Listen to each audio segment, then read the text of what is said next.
দর্শক আপনাদের সবাইকে শুভেচ্ছা আমন্ত্রণ জানাচ্ছি প্রথম আলোর আজকের বার্তা কক্ষে। আপনারা জানেন এরই মধ্যে 450 শিশু মৃত্যু ছাড়িয়েছে হামে। আরো অনেকেই সংক্রমিত অবস্থায় বিভিন্ন হাসপাতালে ভর্তি আছেন। এদিকে একে, একে অনেকগুলো বিশ্ববিদ্যালয়ে ভিসি পরিবর্তন এবং এই সংক্রান্ত বিষয়ে ডুয়েটের মধ্যে উত্তাপ ছড়িয়ে পড়েছে। ঈদের আগে দ্রব্যমূল্য নিয়ন্ত্রণ এবং পরে বাজেটের ঝুঁকি আছে গভর্নমেন্টের সামনে। অর্থাৎ সব মিলিয়ে বিএনপি সরকারের সামনে কোনগুলো আসলে চ্যালেঞ্জ? হাম নাকি তেল সংকট নাকি বিরোধী দল সামলানো? এসব নিয়ে আমাদের আজকের আলোচনার জন্য আমন্ত্রণ জানিয়েছি বিশ্লেষক ও সিনিয়র সাংবাদিক মোস্তফা ফিরোজকে এবং তার সঙ্গে থাকছি আজকের বার্তা কক্ষে আমি শামসুজ্জোহা।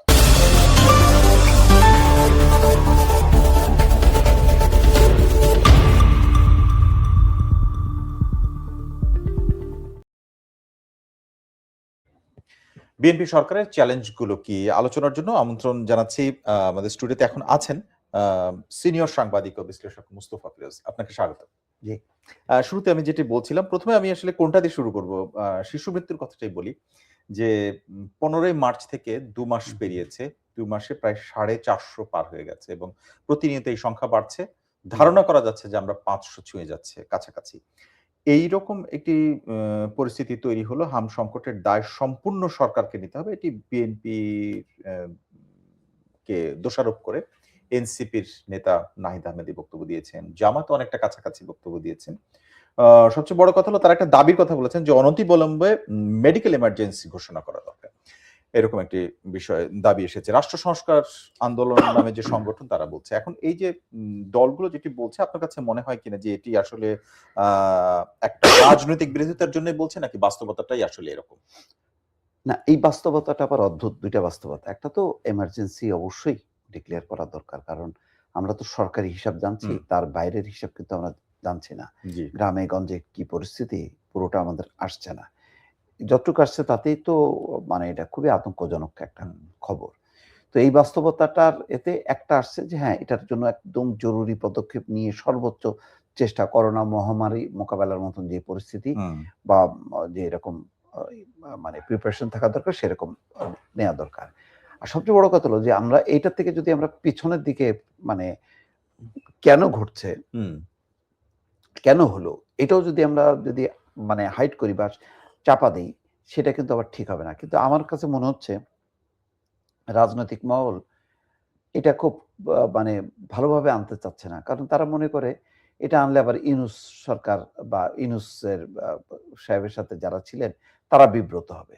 সে কারণে তারা এটা আনছে না। কিন্তু এটা তো ঠিক না।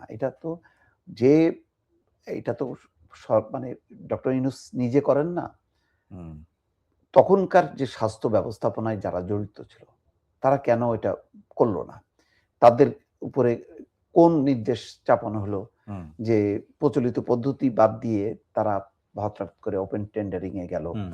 কেন গেল? এটার যৌক্তিকতা কি ছিল? টিকা আনার ক্ষেত্রে আপনি বলছেন। টিকা হুম, আনার ক্ষেত্রে।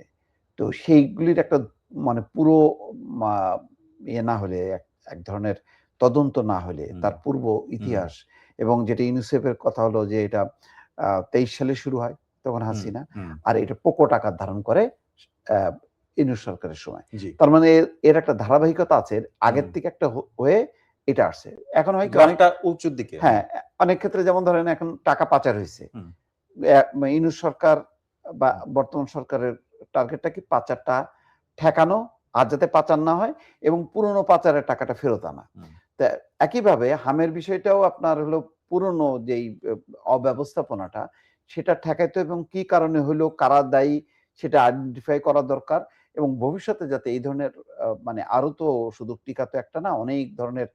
আমাদের বা মানে কি বলে এই ধরনের উম বা কি বলে শিশুকাল থেকে শুরু করে বিভিন্ন সময় বয়সে যে হুম। এইগুলো ইনজেকশন দিতে হয়, টিকা দিতে হয়।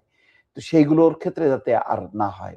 আমরা যাতে মানে সেট এখন পলিসিটাকে আমরা না বদলাই। টিকার বিষয়ে আপনি যেটি বলছেন যে হ্যাঁ, সেইটা একটা বিষয় যে টিকা হামের টিকা দেওয়া হয় লাগাতারভাবে। সবাই টিকা পায় এবং এখান থেকে মুক্ত থাকে। হুম, আ এখানে স্বাস্থ্যমন্ত্রীর একটা বক্তব্য আপনাকে জানাতে চাই যে ২০২০ সালের পর তিনি বলছেন, হুম, স্বাস্থ্যমন্ত্রী ২০ সালের পর ২০ সালের ডিসেম্বর অর্থাৎ ২১ সালের শুরু থেকে দেশে নিয়মিত টিকাদান কর্মসূচি না হওয়া এবং টিকার তীব্র ঘাটতির কারণেই এই অবস্থাটা তৈরি হয়েছে। হুম, হুম, যদিও স্বাস্থ্যমন্ত্রী পরে বলেছেন আমরা খুব দ্রুততম সময়ের মধ্যে টিকা আনা হয়েছে এবং আমরা প্রায় 100% এরকম যে ৯০ বেশি শতাংশ অলরেডি হয়েছে। আমরা এটা বাড়াবো। কিন্তু এখন যাদের টিকা দেয়া হচ্ছে তারা তো হয়তো ভবিষ্যতে আক্রান্ত হবেন না। যারা হুম, আক্রান্ত হয়ে গেছেন হুম, হুম, বা এখন হুম, শিশু হুম, তাদের পরিস্থিতিটা যেমন বয়স কমানো হয়েছে। আগে ৯ মাস হলো ৭ মাস বা ৬ হুম, মাসের হুম, মধ্যে হুম, এখন টিকা দেয়া হচ্ছে। এইটা আসলে তো ইফেক্ট করবে পরে।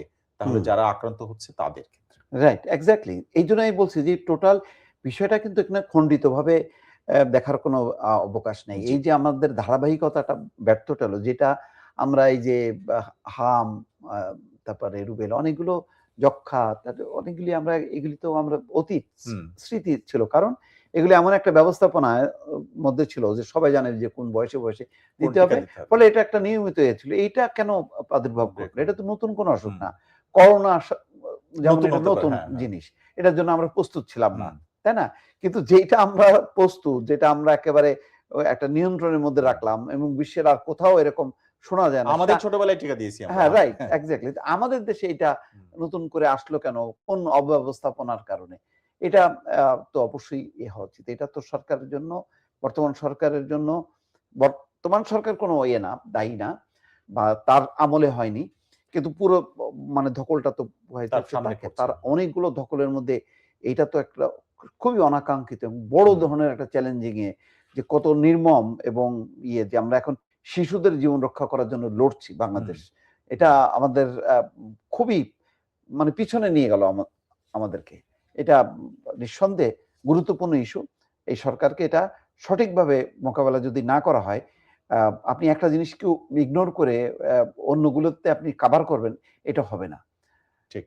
এবারে আসি ঈদের আগে আমরা অনেকগুলো ইস্যু নিয়ে ১ম এ শুরুতে বলছিলাম। যেমন জ্বালানি তেলের সংকটটা এবং সেটা যে মোকাবেলা করতে হলো সেটাও কিন্তু এক ধরনের ইরান যুদ্ধ, সেইটা হুম, মধ্যপ্রাচ্যের যুদ্ধটা আ বাংলাদেশের তো আমাদের হাতে নিয়ন্ত্রণ ছিল না। কিন্তু সেটার প্রভাবটা এসে পড়েছে। আপনার মনে হয় কিনা যে দেশের তেলের যে জ্বালানির সংকট সেইটা একবার দাম বাড়িয়েছে। এরপরে যদি বাড়ানো হয় তাহলে বা সংকট হয় তাহলে সেটা আসলে ভয়াবহ হবে, অন্য কিছুর উপরে ইফেক্ট করতে পারে কিনা?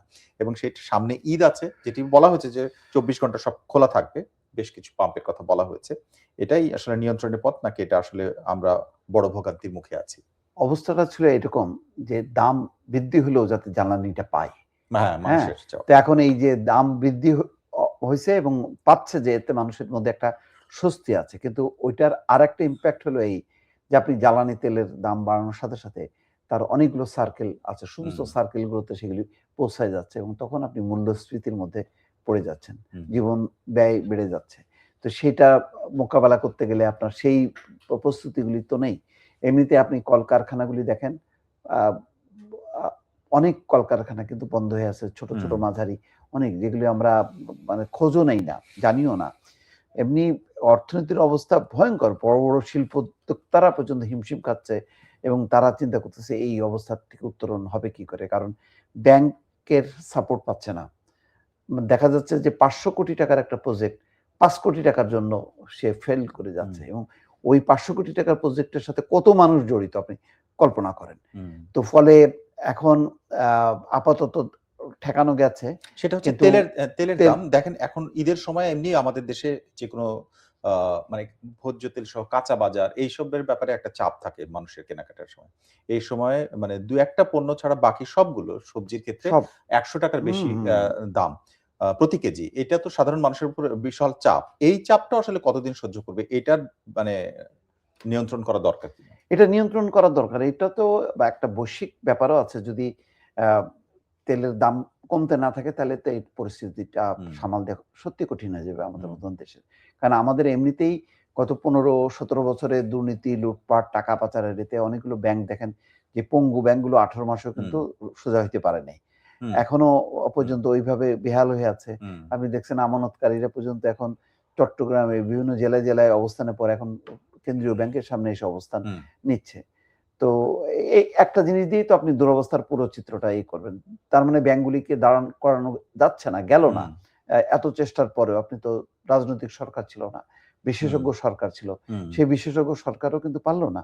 তার মানে কত গভীরে চলে গেছে হুম, আমাদের এই সংকটটা। এখান থেকে এখন রাজনৈতিক হুম। সরকার আছে। সেই রাজনৈতিক সরকার কতখানি পারবে এটা তো এখনো বলা যাবে না যে কারণ যেহেতু তার ২ মাস বা ৩ মাস মতো হইছে। আ তার মধ্যে আবার অনেকগুলো ওই যে চ্যালেঞ্জ হুম, যুক্ত হয়ে গেল। এখন এই হামের টিকার জন্য আপনার বাড়তি ব্যয়। তারপরে আপনার জ্বালানি তেলের জন্য বেশি হ্যাঁ। দাম দিয়ে তার কিনতে হচ্ছে। তো সেইগুলো মিলায়ে এবং টাকা পাচার টাকা ফেরত আসছে না। ব্যাংকগুলোর এই অচল অবস্থা, আপনি কতদিন আপনি আমানতকারীদের টাকা মানে একটা না হিমশিম দিয়ে অবস্থা থাকবেন। আরকি। এলোমেলো একটা হুম। বিশৃঙ্খল একটা পরিস্থিতি। এই পরিস্থিতিটা মোকাবেলা করার জন্য কঠিন রাজনৈতিক একটা ড্রাইভ দিতে হবে। এটা যদি ড্রাইভ না দেন না, আপনি কিন্তু নিয়ন্ত্রণ করতে পারবেন না। আর এটার সাথে দেখেন জড়ায় আছে আইন শৃঙ্খলা। কারণ অর্থনৈতিক দুরবস্থা যত খারাপ হবে তত কিন্তু আইন শৃঙ্খলা পরিস্থিতি খারাপ হবে। চুরি, ডাকাতি, রাহাজানি সেগুলি বাড়তে থাকবে। তাহলে আপনি কোন দিকে করবেন? পুলিশেরও তো ভঙ্গুর হুম। দশা, তাই না? কিন্তু ঈদ বা এই সমস্ত পরিস্থিতির ক্ষেত্রে আমরা এটাও দেখেছি যে আগে দেখতাম যে পুলিশ বা মন্ত্রীরা বাজারের মধ্যে একটা মনিটরিং এর মধ্যে নিয়ে আসা। হয়তো ওইটাতে যায় না খুব একটা। কিন্তু মনিটরিং করার একটা চেষ্টা আ আমাদের চোখে পড়তো। সেইটা আমরা এখন পর্যন্ত দেখিনি। আ একেবারে হয়নি তা না। কিছু ক্ষেত্রে কিছুদিন আগে হয়েছে। কিন্তু মাঝখানে এই যে ২ টা ৩ টা পরিস্থিতিটা একটু এলোমেলো করে দিছে। বিশেষ করে এই যে হুম। তেলের বুঝলেন? দামের কারণে এই হুম, একটা পরিস্থিতি, হামের কারণে একটা পরিস্থিতি। মানে এমার্জেন্সি হুম, জিনিসগুলি মোকাবেলা করতে যেয়ে তখন এই জিনিসটা আবার ল্যাপস হইছে। আবার আপনি দেখেন, আপনি কি মনিটরিং করবেন? আপনি তো অ অ এখন বাজারে গেলে কোন জায়গায় আপনি আটকাইতে গেলে তো তারা তো বিক্ষোভ করবে। বলবে যে, "তেলের এত দাম। আমার এই দাম দিয়ে আমাকে এই পণ্য আনতে হচ্ছে।"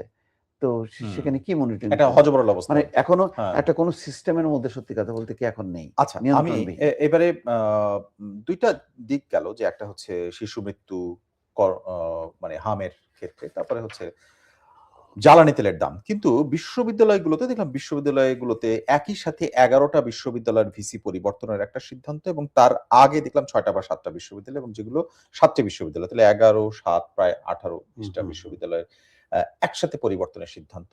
আ এই যে যাদেরকে পরিবর্তন করা হলো তারা কিন্তু নিয়োগ অনেক আগের না। হুম, তারা হুম, মাত্র ২ বছরের মধ্যে মানে অন্তর্বর্তী সরকারের আমলে নিয়োগ। হুম, এইটা আসলে রাজনৈতিক একটা সিদ্ধান্ত কিনা এবং এটা খুব বেশি জরুরি ছিল কিনা সেটা নিয়ে আপনি জানেন যে এরই মধ্যে এক ধরনের উত্তেজনা হুম, তৈরি হুম, হয়েছে এবং ডুয়েটে আ হুম, বিশেষায়িত বিশ্ববিদ্যালয় তারা তাদের হুম, ভিসি হুম, হুম। চাচ্ছিলেন। এগুলো নিয়ে এক ধরনের আ সংঘর্ষও তৈরি হয়েছে এবং ২০ জন আহত হয়েছে।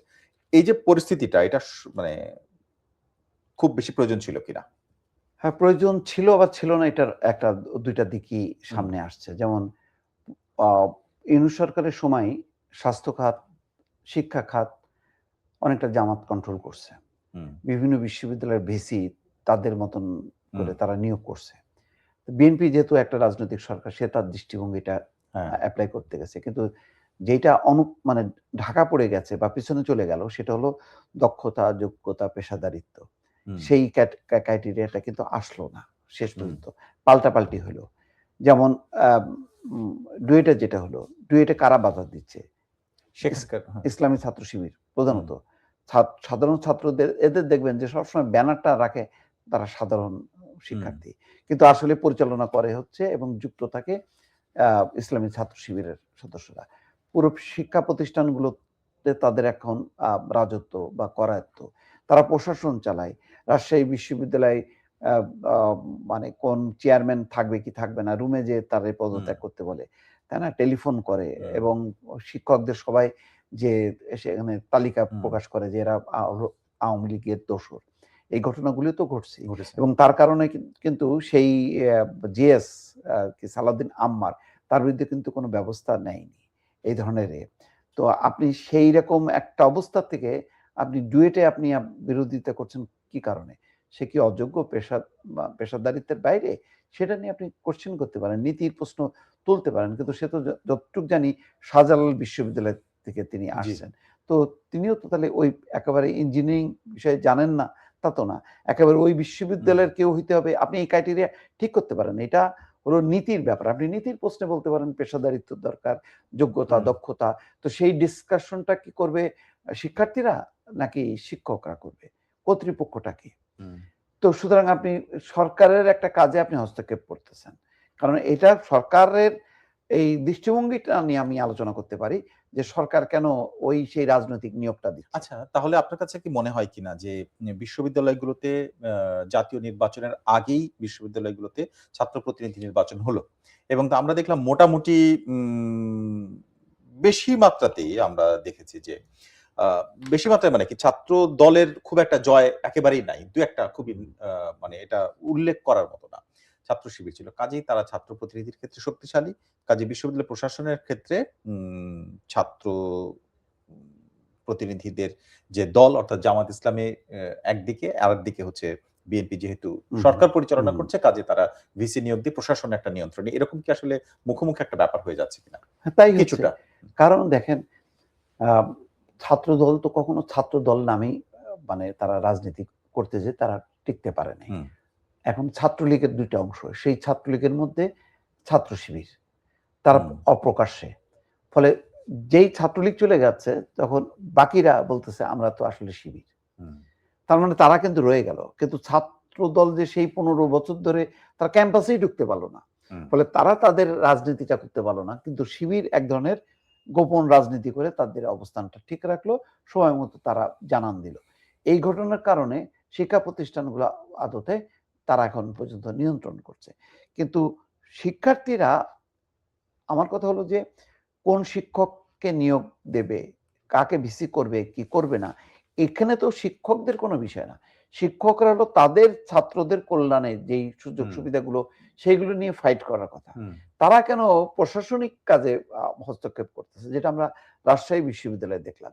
আজকে যেই শিক্ষার্থীরা ভিসির নিয়োগ নিয়ে, এখানে ভিসি নিয়োগের সাথে ছাত্র কল্যাণের কি সম্পর্ক, শিক্ষার কি সম্পর্ক?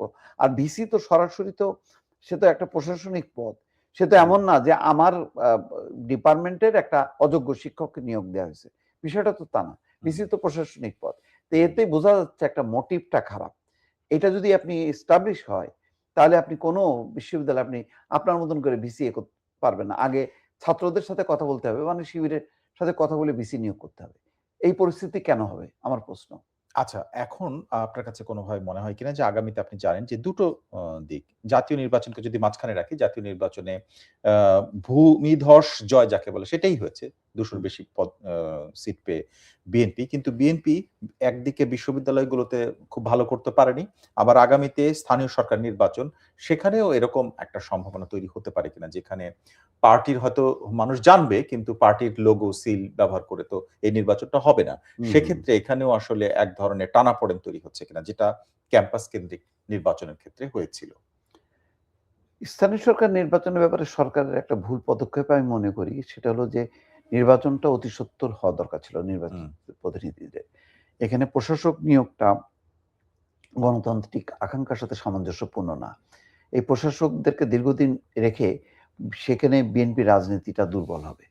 তো এই অবস্থার এই গ্যাপটা, এই দুর্বলতার এই সুযোগটা জামাত ইসলাম বা এনসিপি যৌথভাবেই তারা নিতে পারে। তো সুতরাং এখানে দরকার ছিল স্থানীয় সরকার নির্বাচনটা তাড়াতাড়ি করা এবং এটা ওপেন রাখা। যারা ভালো লোক, যারা শুধু রাজনীতির বাইরেও কিছু লোক থাকে তো লোকাল পর্যায়ে, তাদের সেই সুযোগটা করার দরকার ছিল। মোট কথা দ্রুত করতে পারলে অনেকগুলো একদম নির্বাচিত প্রতিনিধিদের মাধ্যমে স্থানীয় সরকার পরিচালনার একটা বিষয় আসতে পারত। কেন সরকার এটা ডিসেম্বর থেকে ১ বছর পর্যন্ত নিয়ে গেল এইরকম লম্বা সময়, আমার কাছে এটা কিন্তু পরিষ্কার না। তো এখানে আমি মনে করি যে সরকারের এখানে সিদ্ধান্তহীনতা একটা কাজ করছে। সে হয়তো মনে করছে যে এই সময়ের মধ্যে পার্টি অগোছালো, পার্টিকে আমি সংগঠিত করব, আগে রেডি করব, তারপরে আমি হয়তো নির্বাচনে যাব। কিন্তু এখানে ২-৩ টা আক্রমণের মতো একটা জিনিস দেখা যাচ্ছে। আপনি একটা টেনডেন্সি প্রবণতা দেখবেন যে জামাত বা বিরোধী রাজনৈতিক যে ছাতা সেটার ভেতরে যে দলগুলো রয়েছে সেই দলগুলোর বক্তব্যের মধ্যে বিএনপির যেমন জামাতের আমিরের একটা বক্তব্য যদি বলি যে দেশে রাজনৈতিক দখলদারিত্ব চাঁদাবাজি বন্ধ হয়নি। এখনো চলছে। আমরা জানতাম দলটির নাম জাতীয়তাবাদী দল, এখন দেখি চাঁদাবাজির দল। এইভাবে যে একটা বিষয় এবং চাঁদাবাজির বিষয়টি তারা নির্বাচনের আগেও বলেছে। এখন বলছে হচ্ছে যে এই পরিস্থিতির সামনে এসে। এইটা কোনো বার্তা দেয় কিনা আসলে বিএনপির বিরুদ্ধে এনসিপি, জামাত বা অন্যান্য দলগুলো এই যে বার্তাটা বা এটা কি বিএনপি বিরোধী একটা ন্যারেটিভ সামনে নিয়ে আসে নাকি আসলেই বাস্তবতা আছে তাদের বিরোধিতার জন্যই বিরোধিতা নয় এরকম মনে হয় আপনার কাছে? না, বাস্তবতাও আছে, আছে আবার কিছু এই প্রচারণা, মানে ধরেন ১০ টা ঘটনাটাকে আপনি ১০০ টা করে চালানো। সেই প্রবণতাটা যেটা আমরা জাতীয় নির্বাচনের আগে দেখলাম, এই ক্ষেত্রেও হবে। সেই কারণেই বলছিলাম যে দ্রুত নির্বাচন করে যতক্ষণ না হবে ততক্ষণ পর্যন্ত বিশৃঙ্খল অবস্থা থাকবে হুম, এবং আপনি ওই চাঁদাবাজদের লোকাল পর্যায়ে যারা এখন তো মনে করেন বিএনপির ব্যানারে ভিড়ে অনেকে অপরাধ করতে চাইবে, পুরো দায়গুলো কিন্তু বিএনপির উপরে হুম, আসবে। সুতরাং বিএনপি এখানে আইন শৃঙ্খলাজনিত যে হুম, বিষয়গুলো, এটা খুব খুব কন্ট্রোল করা, হুম, যদি নিয়ন্ত্রণ না করে, চাঁদাবাজদের কে যদি দৌড়ের উপরে না রাখতে পারে, তাহলে সেই বদনামের হবে। লোকাল পর্যায়ে বদনামটা হলে তখন কিন্তু নির্বাচনের সুবিধাটা নেবে জামাত ইসলাম। তো ওকে, সরকারকে এই ক্ষেত্রেও চিন্তা করতে হবে যে তারা এটা হইতে দেবে কিনা। আমি যতটুকু জানি যে বিভিন্ন মানে মানে জেলা ভিত্তিক, উপজেলা ভিত্তিক হুম, চাঁদাবাজদের তালিকা তৈরি করা হচ্ছে এবং তাদের বিরুদ্ধে একটা অভিযান হবে। কিন্তু সেই অভিযানটা খুব সাকসেসফুল করতে হবে। হুম, সেটার জন্য কুমিল্লার একটা ঘটনা দেখলাম যে চাঁদাবাজির অভিযোগে একজনকে গ্রেপ্তার করা হলো, মধ্যরাতে আবার তাকে ছেড়ে চাপের দেওয়া হলো। মুখে ছেড়ে দেয়া হলো।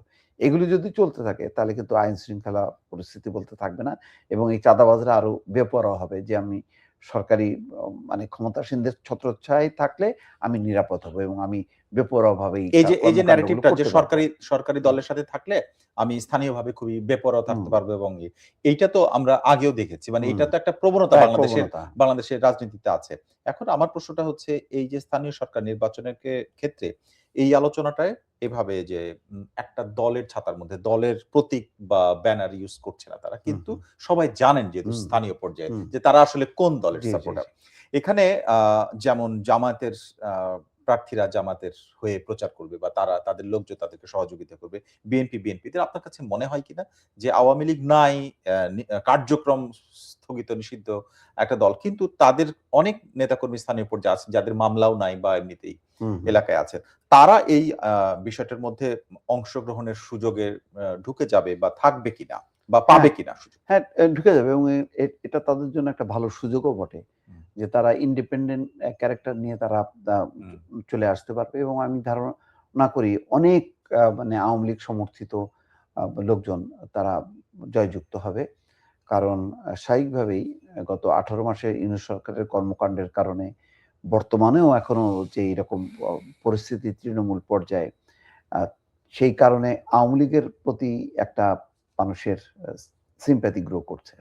সেটা মানে কাজে মানে সেটাকে ক্যাশ করার চেষ্টা হবে বহু জায়গায়। তো সেই ক্ষেত্রে তারাও কিন্তু আ নিরপেক্ষভাবে হলেও তাদের বহু লোকজন কিন্তু নির্বাচিত হয়ে আসবে। কারণ আচ্ছা। স্থানীয় নির্বাচনটা কিন্তু ব্যক্তির উপর নির্ভর করে। যখন দেখে ব্যক্তির যে ইমেজ, হ্যাঁ। হ্যাঁ, ব্যক্তির ইমেজ যখন দেখে যে গত ১৮ মাসে বা এখন পর্যন্ত জামাতের অমুক বা বিএনপির অমুক বাড়াবাড়ি করছে, তখন মানুষ কিন্তু বিকল্প খোঁজে। যে হুম, শান্তিপূর্ণ অবস্থানে কে আছে? হুম, তখন তার প্রতি sympathized হয় এবং তাকে আঁকড়ে ধরে চলার চেষ্টা করে। হুম, সেই দিক থেকেও আমার ধারণা যে যেহেতু আ মানে দলীয় প্রতীক থাকছে না, হুম। সেই কারণে আওয়ামী লীগের অনেকেই তৃণমূলে তারা নির্বাচিত হয়ে আসবে। এবার আসি যে আওয়ামী লীগ ইস্যুতে বিএনপির অবস্থান নিয়ে আরকি। আওয়ামী লীগ সবসময় বিএনপির রাজনৈতিক প্রতিদ্বন্দ্বী ছিল এবং আ বিরোধিতাও ছিল এমন পর্যায়ে যে একজন আরেকজনকে জেল খাটানো, হামলা হুম, মামলা এই হুম, বিষয়গুলো ছিল। কিন্তু আ এখনকার অবস্থানটা জামাতকে আমরা এর আগে দেখেছি যে বিএনপির সহযোগী হিসেবে সংসদে গেছে। হুম। কিন্তু এখন তো বিরোধী দল। তাহলে মানে প্রধান বিরোধীটা আসলে কে বিএনপির সামনে? প্রধান বিরোধী এখন আসলে কেউ না। আচ্ছা। না এই কারণে জামাতের সমস্যা হলো এইটা। জামাত সবসময় আওয়ামী লীগ আতঙ্কে থাকে। হুম, সেই কারণে তারা সরকারকে এমন বিরোধী অবস্থানে ফেলবে না বা এমন বিরোধিতা করবে না যাতে সরকার উল্টে পড়ে। হুম, তো আ আবার যখন নাকি সরকার চরম বেকায়দায় পড়বে এরকম একটা পরিস্থিতি হয়, হুম, তখন ওয়েলকাম করবে সরকার টেকনিক্যালি বাঁচার জন্য সে আওয়ামী লীগকে মাঠে হুম, নামাবে। তখন আবার জামাত বিপদে পড়বে। হুম, সুতরাং এখন যে অবস্থাটা আছে সেই অবস্থাটাকে বজায় রাখার চেষ্টা করে। কারণ এইটা আ মানে বিএনপি যতই সংসদে মানে ভালো করুক না কেন, জামাত মনে করে তাদের জন্য এটা এখন একটা স্বর্ণযুগ। হুম। এই স্বর্ণযুগটাকে তারা রাখতে চায়। কারণ মানে কিন্তু এত ভালো অবস্থাটা তো আসলে তো কখনো ছিলও না। না, কখনো ছিল না। এ কারণে এই অবস্থাটা রেখেই তারা আ আস্তে আরো ভালো করার হুম, চেষ্টা করবে। কিন্তু সেই চেষ্টা করতে যেয়ে এমন কোনো হঠকারী কিছু করবে না, হুম। যেখানে আওয়ামী লীগের প্রত্যাবর্তনের ব্যাপারে মানে পথ আওয়ামী তৈরি লীগ যেন না মানে হয়। বিএনপি উৎসাহিত হয়। হুম, এরকম অবস্থাটা তারা তৈরি করবে না। সুতরাং কমফোর্টেবল পজিশনে আমি মনে করি যে বিএনপিও একটা কমফোর্টেবল পজিশনে আছে। আর জামাতও বিরোধী দল যেহেতু, সে তো আর কিছুটা বিরোধিতা গৃহপালিত জাতীয় পার্টির মতন বিরোধী দল না, কিন্তু আবার পূর্ণ মাত্রায় বিরোধী দল এটাও আবার বলা যাবে না। আমি দুটো উদাহরণ দিতে পারি, যেটা একটা হচ্ছে সিরাজগঞ্জ এবং ব্রাহ্মণবাড়িয়া রোববার কালকে কার্যক্রম নিষিদ্ধ আওয়ামী লীগ এবং নিষিদ্ধ ছাত্রলীগেরও কিছু কর্মী একসাথে হয়ে তারা বেশ কয়েকটি ঝটিকা মিছিল করেছে এবং এইটার ভিডিওগুলো পরবর্তীতে সামাজিক যোগাযোগ মাধ্যমে প্রথমত তারা দিয়েছে, পরে অন্যরা ছড়িয়েছে, সমস্ত খবরে এসেছে। প্রথম আলোতে ছাপা হচ্ছে। আরেকটি হচ্ছে ময়মনসিংহ, শরীয়তপুরের জাজিরা সহ বেশ কয়েকটা জায়গায়, প্রায় ৫-৬টা জায়গায় তারা একদিকে যেমন ঝটিকা মিছিল করেছে, আর একটা বিষয় হচ্ছে একটা মসজিদে, একটু রিমোট এলাকার মসজিদ, সেখানে তারা একটা মিলাদ মাহফিল করেছে। এই সমস্ত কর্মসূচিগুলো আসলে এই সময় এসে এটা মানে কোনো ইঙ্গিত বহন করে কিনা আপনার কাছে? আওয়ামী লীগ আপ্রাণ চেষ্টা করছে সারা দেশে কিন্তু ৫-৬টা জায়গায় একদম খুব কাছাকাছি না, চট্টগ্রাম সহ আরো অনেক জায়গায় তারা আপ্রাণ চেষ্টা করছে। কারণ এখন সরকারের হলো দুইটা, একদিকে তারা এটাকে ইগনোর করছে না, আবার এটাকে ঠিক রিসিভও করছে না, মানে এরকম একটা অবস্থার মধ্যে আছে। দড়ি মাছ না ছুঁই পানির মধ্যে আছে। গভর্নমেন্ট খুব সাঁড়াশি কোনো অভিযান করবে না, আবার অবারিত করবে। কারণ যতক্ষণ পর্যন্ত আওয়ামী লীগ নিষিদ্ধ থাকছে, তার তো বেনিফিশিয়ারি শুধু জামাত কেন, বিএনপি হচ্ছে। তো সুতরাং মানে অন্তর্বর্তী সরকারের সময় কার্যক্রম নিষিদ্ধ হলো, সেই নিষিদ্ধটা আইনে পরিণত হলো। এটার কিন্তু সুবিধা কিন্তু শুধু জামাত পাচ্ছে না তা না, বিএনপিও পাচ্ছে। সুতরাং ওই ধারাবাহিকতাটা কিন্তু রক্ষা করে যাবে। ততক্ষণে বিএনপির লক্ষ্য থাকবে হচ্ছে সে আরো সংগঠিত হবে, জামাতেরও লক্ষ্য হচ্ছে যে সে আরো হবে, এবং যতক্ষণ পর্যন্ত আওয়ামী লীগকে রাজনীতির স্রোতের বাইরে রাখবে, আস্তে আস্তে তারা আরো শক্তিহীন হবে এবং তারা মনে করে যে শেখ হাসিনার নেতৃত্বে আওয়ামী লীগ আর মানে ঘুরে দাঁড়াবে, সেরকম অবস্থায় নেই। তাহলে বিএনপির ক্ষেত্রে যেটা হয়েছে, বেগম খালেদা জিয়া কে মাইনাস করেই কিন্তু, বা মাইনাস করে মানে ওই অর্থে যে তার উপর নির্ভর না করে তারেক রহমান সে ধারাবাহিকভাবে কাজ করে গেছে একটা কেন্দ্রীয় ভাবে। এখন পর্যন্ত আপনি দেখেন প্রায় ২ বছর হতে চললো, আওয়ামী লীগের কিন্তু কোনো কেন্দ্র নাই, শেখ হাসিনাই কেন্দ্র, কিন্তু সেই কেন্দ্রটা তো বিপজ্জনক। কারণ এখন তো ভারত সেভাবে তাকে অ্যালাউ করবে না, যেহেতু বাংলাদেশের সাথে সুসম্পর্ক করতে চায়। তারা যেটা করতে পারতো পশ্চিমা দেশগুলোতে একটা কেন্দ্র তৈরি করে অন্য একটা নেতৃত্বকে সামনে নিয়ে আসতে পারতো, কিন্তু সেটাও তারা করছে না। কিন্তু তার মানে আওয়ামী লীগ কিন্তু নিজেই কিন্তু তার অবস্থানটা দুর্বল করে ফেলছে। এখন এটা হচ্ছে আওয়ামী লীগের প্রসঙ্গে। এখন আমরা আলোচনার একেবারে শেষ প্রান্তে। আমার শেষ প্রশ্নটা হচ্ছে, আজকে যে বিষয়গুলো আমরা আলোচনা করলাম, সেটা হচ্ছে এখনকার বিএনপি সরকারের যে অন্তত এটুকু তো বলা যায় যে তারা মানে প্রাথমিক যে একটা উষ্ণ সময়ে সরকারের, সেটা পার হয়ে গেছে। অনেকগুলো ঝুঁকির সামনে, একটা দ্রব্যমূল্য, জ্বালানি তেল সংকট এবং এই যে বিরোধী রাজনৈতিক দলগুলোর মোকাবেলা করা। আপনার কাছে কি মনে হয় যে প্রধান চ্যালেঞ্জ আসলে বিএনপির সামনে এই মুহূর্তে কোনটা? অর্থনীতি। বিএনপির সামনে রাজনীতি প্রতিপক্ষ কোনো চ্যালেঞ্জই না, তার প্রধান প্রতিপক্ষ সে নিজেই। তার টিকে থাকতে গেলে তার ইকোনমিকে এখন যদি ভালো অবস্থায় না আনতে পারে, তাহলে কিন্তু যতই আপনি ফ্যামিলি কার্ড, কৃষক কার্ড, এইগুলি সাপোর্টগুলিও আপনি মানে অ্যাক্টিভ করতে পারবেন না, ক্ষেত্রে মানে তার এটা বাড়াতে পারবে না, কারণ আপনার টাকা কোথা থেকে আনবেন টাকা। তো সুতরাং মূল চ্যালেঞ্জটাই হচ্ছে এখন ইকোনমি ঠিক থাকলে আইন শৃঙ্খলা ভালো হবে, আপনি অনেক কিছু করতে পারবেন। টাকা না থাকলে মানুষ কিছু করতে পারে না। তো এরকম আমরা যদি বড় অর্থে দেখি, যদি অর্থনীতি ভালো না থাকে, তাহলে কিন্তু সরকার ভালো থাকবে না। সুতরাং আমি মনে করি প্রধান চ্যালেঞ্জটা হচ্ছে অর্থনীতি। অনেক ধন্যবাদ মোস্তফা ফিরোজ আজকে আমাদেরকে সময় দেওয়ার জন্য। জি, আপনাকে। দর্শক, আমাদের সঙ্গে ছিলেন সিনিয়র সাংবাদিক এবং বিশ্লেষক মোস্তফা ফিরোজ। বিএনপি সরকারের এই মুহূর্তে এসে কোন চ্যালেঞ্জের মুখে দাঁড়িয়ে আছে, সেই বিষয়গুলো নিয়ে আলোচনা করেছি আমরা আজকে। এরকম নানা রাজনৈতিক এবং অন্যান্য বিষয়ের আপডেট এবং বিশ্লেষণ জানতে আমাদের এই আয়োজন প্রথম আলোর বার্তা কক্ষ দেখুন রবি থেকে বৃহস্পতিবার পর্যন্ত প্রতিদিন রাত ৮টায় prothomalo.com, প্রথম আলোর ইউটিউব, ফেসবুক সহ সোশ্যাল মিডিয়ার সবগুলো প্ল্যাটফর্মে। আজকে যারা সঙ্গে ছিলেন, আপনাদের সবাইকে